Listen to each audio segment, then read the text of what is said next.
अर्थशास्त्र विभाग के अध्यक्ष और देश के जाने माने अर्थशास्त्री प्रोफेसर मनोज अग्रवाल जी भी हमें इस कार्यक्रम में ज्वाइन कर चुके हैं। प्रोफेसर साहब, आपका शुक्रिया और धन्यवाद हमें समय देने के लिए। रवि तिवारी जी भी हमारे साथ मौजूद हैं, बहुत ही जाने माने पत्रकार हैं, मुंबई से हमें ज्वाइन कर रहे हैं। प्रोफेसर अग्रवाल, मैं आपसे सर समझना चाहता हूं कि ट्रंप का जीतना भारत की अर्थनीति और अमेरिका की जो अर्थनीति है, इसको आप किस तरह से देखते हैं? इससे हम पर क्या इम्पैक्ट पड़ने वाला है?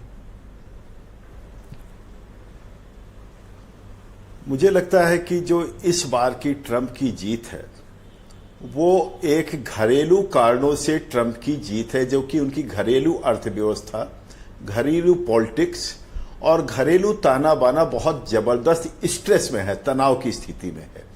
जो कंट्री अपने डेट सीलिंग एक्ट को हटा देती है, यानी कि अगर उसको हमारे यहां भारत में हुआ होता तो हम लोग आज दिवालिया घोषित हो गए होते।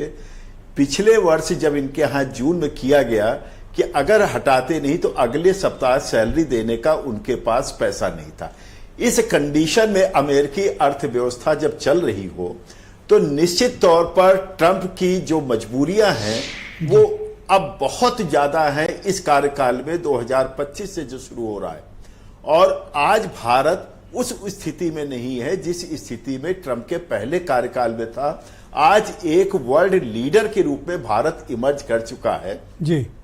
भारत की अपनी एक फिलॉसफी, एक अपना मॉडल डेवलप हो चुका है। तो आज जो बातचीत होगी ट्रंप से और भारत की, अब पुराने मॉडल पर नहीं होगा, एक नए मॉडल। मुझे एक्चुअली मैंने सवाल इसलिए किया क्योंकि मुझे ध्यान है कि एक साल पहले एक कार्यक्रम में ट्रंप ने ये बात कही थी कि भारत ट्रेड अब्यूजर है और इंपोर्ट एक्सपोर्ट की जो पॉलिसीज हैं उनमें बड़ा डिसबैलेंस है।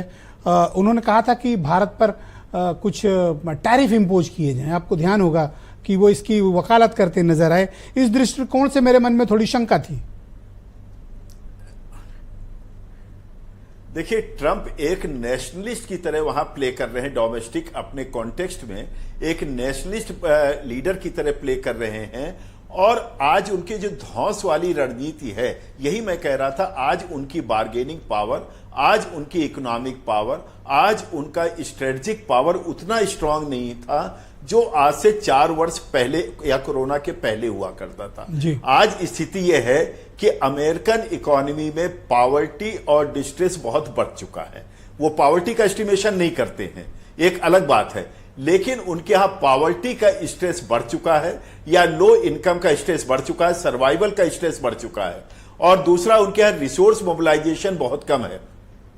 वो पहले भारत से इस प्रकार की बातचीत करेंगे या चाइना से 2-4 होंगे या इजराइल से होंगे या रूस से होंगे, ये उनको अभी प्रियोरिटी। आप ये कहना चाहते हैं कि वो एक बदले हुए डोनाल्ड ट्रंप हैं, जिनकी आर्थिक नीतियां अब बदली हुई होंगी। आज वो स्ट्रेस में है, दबाव की स्थिति में उनको काम करना पड़ेगा, जो आज से 4 साल पहले वाली स्थिति। हमारे साथ प्लीज बने रहिएगा। सेकंड राउंड में आज भारत बेहतर बाकी ओपिनियंस को भी हम सम्मिलित करेंगे। डॉक्टर अजय प्रकाश, जाने माने अर्थशास्त्री, हमें स्टूडियो में ज्वाइन कर रहे हैं।